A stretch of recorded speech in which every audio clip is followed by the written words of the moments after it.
warahmatullahi wabarakatuh. Perkenalkan, saya Anissa Anggreni. Saya mahasiswi dari STI STMI Bandung. Saya dari kelas 5 akan menjelaskan sedikit materi mengenai statistik deskriptif.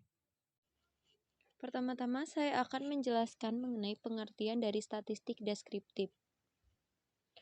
Statistik deskriptif adalah suatu bagian dari ilmu statistika yang berhubungan dengan aktivitas penghimpunan, penataan, peringkasan, dan penyajian data dengan harapan agar data lebih bermakna, mudah dibaca, dan juga mudah dipahami oleh pengguna data.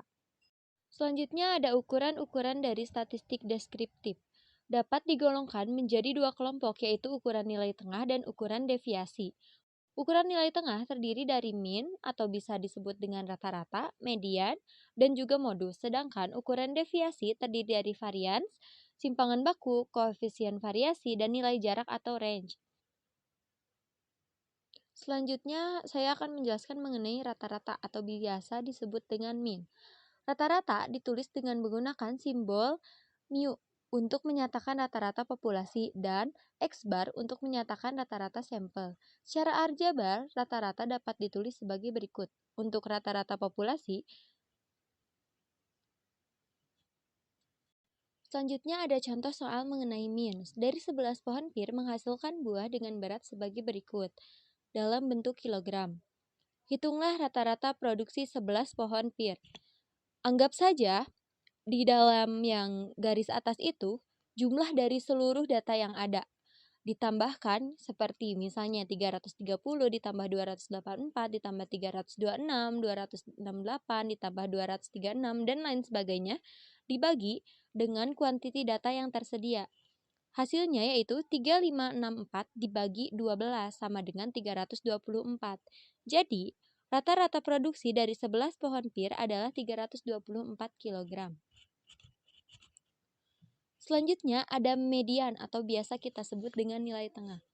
Ukuran nilai tengah lainnya yang mungkin dapat merupakan pilihan selain rata-rata adalah median. Mengapa?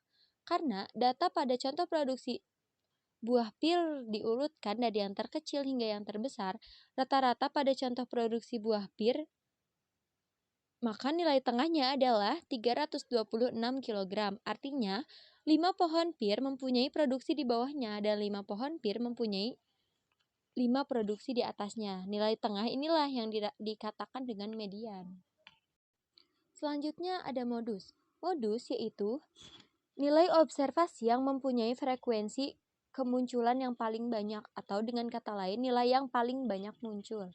Konsep dari modus ini berhubungan dengan kemunculan yang berulang-ulang dari suatu objek observasi. Contohnya, jika kita gunakan data produksi 11 pohon pir, maka modus produksinya adalah 326 kg.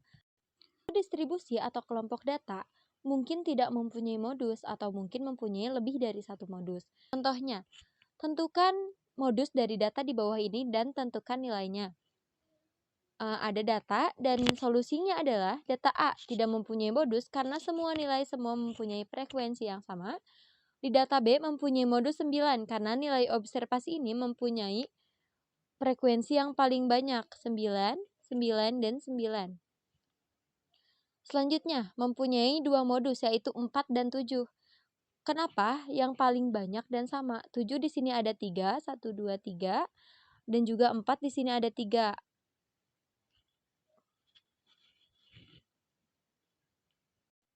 Selanjutnya saya akan menjelaskan mengenai tabel distribusi frekuensi. Tabel distribusi frekuensi adalah alat penyajian data statistika yang berbentuk kolom dan baris yang di dalamnya terdapat susunan data yang telah dikelompokkan menjadi kategori tertentu. Tabel distribusi data tunggal itu sendiri adalah jenis tabel yang di dalamnya disajikan angka-angka yang tidak dikelompokkan. Contohnya seperti terdapat dalam gambar tersebut. Langkah-langkah membuat tabel distribusi frekuensi data tunggal yaitu yang pertama, urutkan data dari nilai terbesar ke yang terkecil, seperti yang ada pada gambar 60, 70, 80, 90, 100 diurutkan. Selanjutnya, buat kategori dalam satu kolom, kemudian hitung angka-angka di setiap kategori dalam bentuk tally table. Ya, seperti garis-garis pagar-pagar ya. Ada frekuensinya, 60 mempunyai frekuensi 3, 70 mempunyai frekuensi 7, 80 15, 90 17, dan 100 ada 3. Selanjutnya yaitu membuat tabel distribusi frekuensi dengan cara memindahkan hasil langkah kedua pada tally table beserta dengan frekuensinya. Seperti yang sudah tadi saya sebutkan.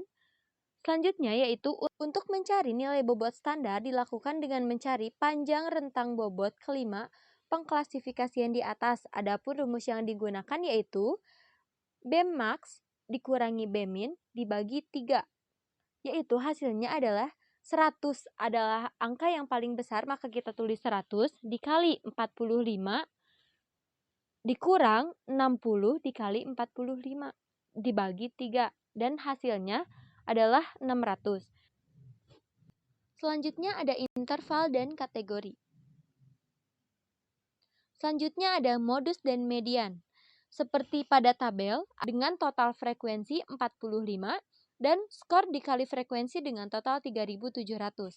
Jadi modusnya adalah angka 90 karena 90 adalah merupakan angka yang paling banyak pada data yang sudah kita pelajari tadi. Dengan rata-ratanya yaitu 3700 dibagi 45 sama dengan 82,2. Sekian penjelasan materi dari saya. Mohon maaf bila ada kekurangan. Wabillahi taufiq wal hidayah. Wassalamualaikum warahmatullahi wabarakatuh.